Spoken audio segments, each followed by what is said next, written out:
Hello ladies and gentlemen, MarauderEX here, back with more Let's Play Panzer Dragoon Saga, and this episode's going to be just a little different, because I'm doing post-commentary, because I lost my commentary track for this episode. And, yeah, it was a pain. Audacity crashed, I lost it, would not recover. You know, technology happens sometimes. So, I'm going to be going through this. I kind of remember what I'm doing, kind of don't. So it'll be fun. It'll be fun. I do remember that I spent this entire episode just bitching, completely bitching about comments on YouTube. I've been using my old Let's Play of Panzer Dragoon Saga to help as a guide for this current playthrough, and the episode that I happened to check had a comment that was basically saying I was complaining for the sake of complaining because I didn't like the battles. Well, it was in just a previous section of this game, the Uru Ruins, where after you fight Kramen's forces, or when you go to the northern section of the ruins, you get ambushed by Kramen's forces, and you get into that multi-stage fight. The fact that after that, any of your random encounters in the southern ruins could be Kramen's multi-stage fight as a random encounter. And I was obviously frustrated at that point, because that playthrough, I didn't power level at all. And I didn't have, like, the tri-burst. I didn't have anything that I have now. I didn't do the side quests, anything like that. So I was considerably lower level. Not quite as well equipped, that sort of thing. Not that I ever used the tri-burst in those fights, but still, and I was complaining that, you know, it was artificially lengthening the game. And the comment really rubbed me the wrong way, because it just came across as very condescending. It was very much a, well, you must suck at RPGs, or you must only play RPGs with a, quote, win button. It's like, no, I can legitimately complain about artificially lengthening the game by giving you crap fights. Because, let's face it, I really think those crap fights are there to encourage people to make sure that they are appropriately leveled. Because unless you go looking for the hidden enemies that are going to give you a ridiculous amount of XP, you're probably not going to be a really high level. And so they give you those fights to, you know, hopefully give you more XP so that you can level up. But then, right after that section, we get this section, where the concept of the game gets taken away from you. The concept being, you don't have a party. It's Edge and the Dragon working as one specific unit. And here we lose that. And we lose to the point to where we're not making progress here. We get no XP or level ups because we don't have our dragon, and the dragon's the thing that levels up. Edge does not level up, so we get no XP for any of these fights. So while we are in fact progressing the story, we are not progressing in the game. Which was my whole argument. It was just a series of game design mechanics that I just did not necessarily agree with. I don't think throwing a huge amount of random encounters makes the game long. Well, it does make the game longer, but I don't think it makes it longer in a good way. See my Let's Play of Albert Odyssey, and the fact that you can take 2 steps and get into a random battle. The random encounter rate is almost as bad here in Panzer Dragoon in some areas. There have been times where you get out of battle, press the B button to move forward, and you get into another battle. And that's not a good thing. That's obnoxious. Because, like, another example would be Skies of Arcadia. Sometimes you're going to get to the point where you're going to be spending longer amounts of time in the loading screens between battles to getting into and out of the battle than the battle itself. So, back into the story of the game. This one section is a very steep slope, which actually provides a problem for our floater. The floater does not have strong enough engines to go back up that steep of a slope.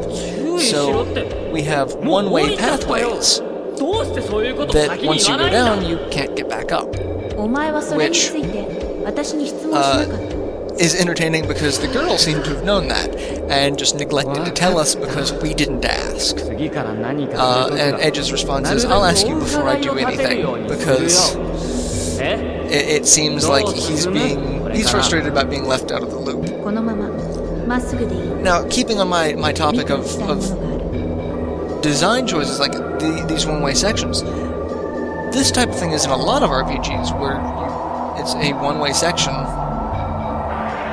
What's wrong with it? I'll answer that here in a second when we get out of the dragon room.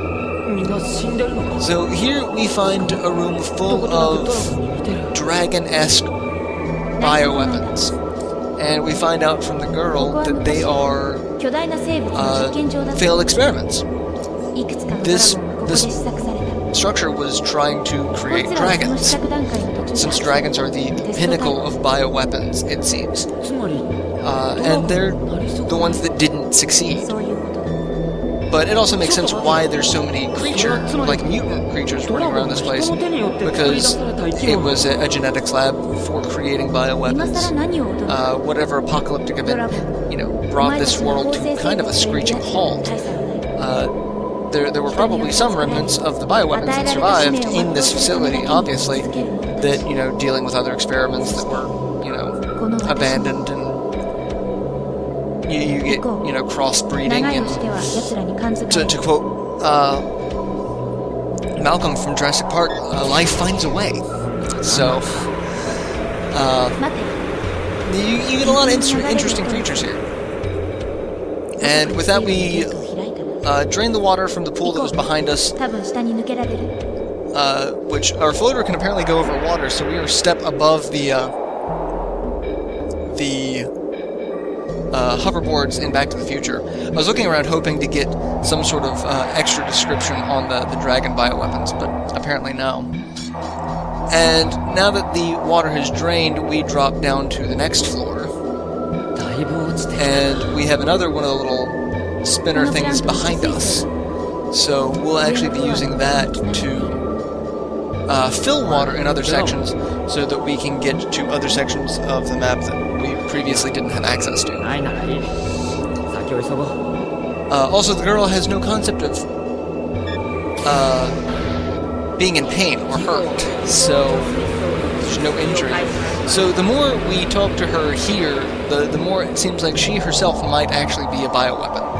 Which kind of makes sense, considering she was found in an ancient, excavation, and was in a weird encapsule thing, and has an ancient dragon that she's already bonded with, so it kind of raises some red flags. I'm going to take this time to explore as much of this section of the map as possible, so that I don't have to come back here and do it again if I want to get a high map percentage, so...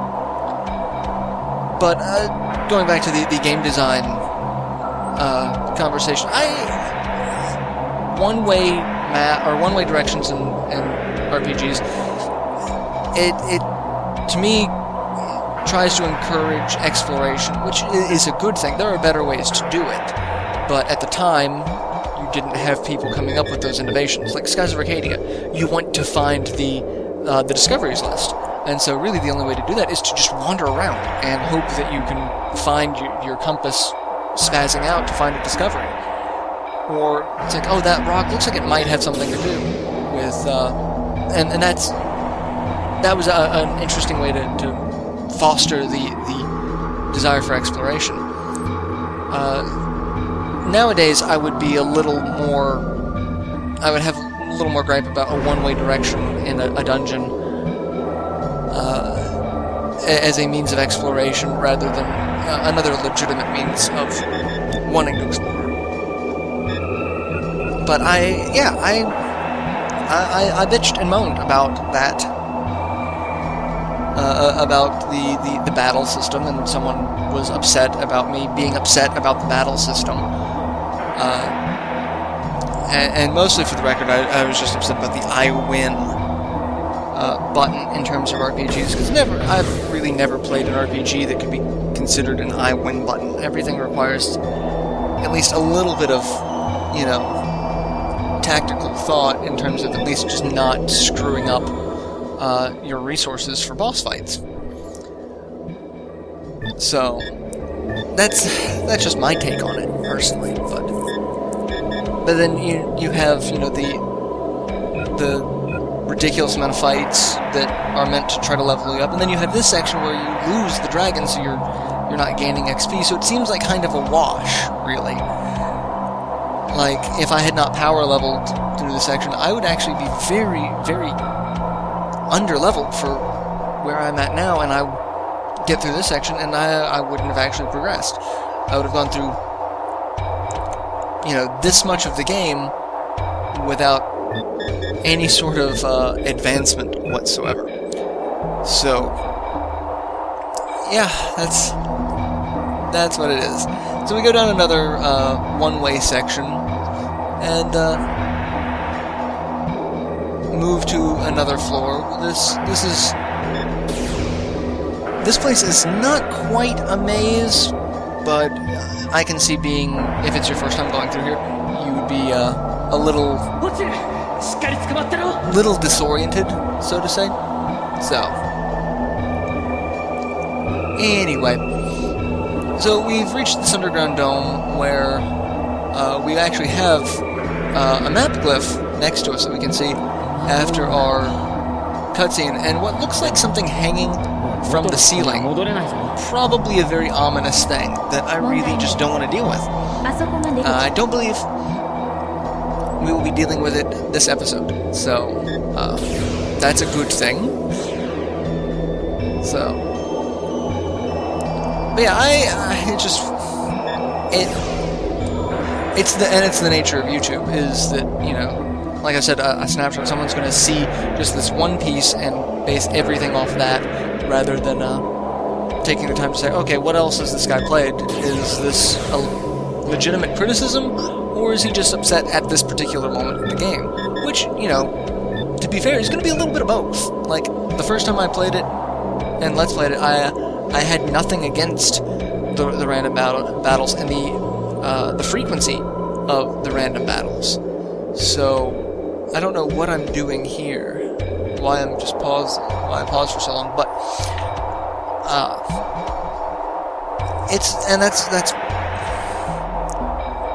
that's just one of those things. Like, it didn't bother me the first time until it started becoming a hassle, and it was mostly a hassle for recording, because I couldn't get out of these ridiculously long battles. And back then, YouTube had a more strict restriction on time limit. So if I kept getting into those battles, there would be entire episodes that were nothing except for the same battle over and over again. And that was really what caused my frustration, is the fact that it was interfering with my ability to record new content, because I was doing the same thing over and over again, which just, it's frustrating. And it was that brought to my attention, it's like, okay, this isn't as fun when it makes it tedious. Like, I would have much rather the random encounters after that just been one section of Kramen's fleet, rather than you fight this and then instantly move up to the next thing, and then move up to the next thing, where you have to fight 3 fights back to back because of Kramen's forces being all there. I don't know. But, like, oh, here's a Reaper, or here's these scouts, or here's, you know, that sort of thing, instead of all of them at once. It was just kind of silly to me. But, you know, that was how the game was designed, and, you know, that was my criticism of the game. It doesn't mean I dislike the game. I truly love this game. It's a masterpiece, really. It broke a lot of molds to me. It put an interesting spin on a turn-based battle system, which I don't feel we are getting nearly enough of in RPGs these days. Most RPGs are leaning toward the action RPG style, like you've got the Kingdom Hearts-esque games. I was discussing this with a friend of mine. He's very much against action RPGs. He would much prefer turn-based. And, you know, I don't disagree or wholeheartedly agree. I like my action RPGs. I like Kingdom Hearts. But I also do like turn-based games. And I would love to see more, like, high production value turn-based RPGs. Like, we still get a lot of turn-based RPGs, but they're focused more towards the handheld market. Like, I can go onto a Vita and 3DS and, you know, find a lot of turn-based RPGs, but I would like one with the production value of, say, Final Fantasy 15, rather than, you know, an action RPG with the production value of Final Fantasy 15. It just feels like a lot of people are give up on the turn-based. And this one put an interesting spin on it. You had to build up your turns, you could use them in interesting patterns, like you could get all 3 meters, burn through them all at once. You could hold on to all 3 meters and restore HP or BP. You could use all 3 in one big attack for one of your, depending on what class your dragon was, getting its specific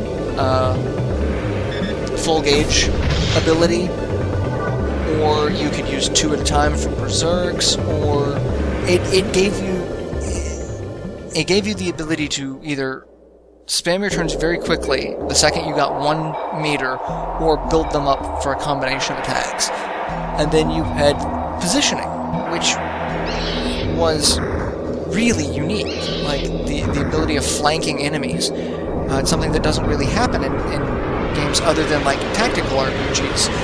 So this game brought a lot of, you know, interesting facets to this game, to the genre that were never seen since. And, you know, to be completely honest, I would love to see more of these, and really wish, you know, that could be a thing.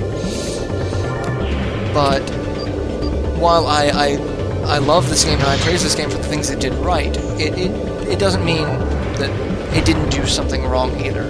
And I will admit, when games do something wrong, Dragon Force probably, on any given day, tied for my #1 RPG. Its class system for its troops is just horrendously broken. You have tiers of classes that are obviously better than others, and, you know, once you get to Dragon, you don't fear anything except for Samurai. And by the time you get Dragon, unless, you know, Mikhail was the last monarch that you were going after, you've really got no one who's going to be that much of a threat, because everyone else is just going to be using dragons as well. And, you know, Samurai, while exceptionally strong against dragons, are weak to pretty much everyone else's type of troops. You've got cavalry, you've got harpies, you've got zombies, and just, you know, Samurai are pretty much on par with typical foot soldiers, except for the fact that they have, you know, a huge strength for dragons.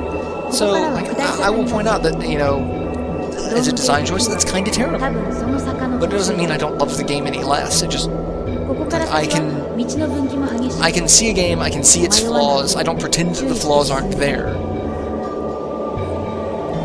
But yet, I can still appreciate it for what it does right. Alright, so this section we have a ton of treasure chests. We can't break anything on the left side. It's all just outside of our range. Even if we had our dragon, I don't think we could break all of them. I think there's one that requires a level 3 laser, which I don't think we have. So we'll have to come back for all of these, which basically tells you that you will be revisiting this place at some point in the near future. So bully for that. So yeah, you see everything that, like, we could get all of those except for that one. That one in the middle is the one we can't get. So, but look at all of the treasure chests on the radar. It's amazing. It's just a string of pink. It's great.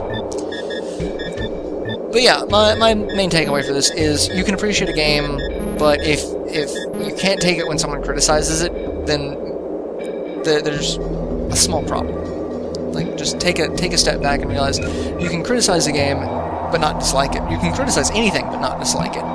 It's when you jump to insults and comments that are not based in reality is when you start realizing that's kind of a douchey thing to do. So that's my take on it. I know not everyone's going to agree with it, but for the most part, yeah. And that's when I'm going to end the episode. I'll see you guys in the next installment. Until then, later.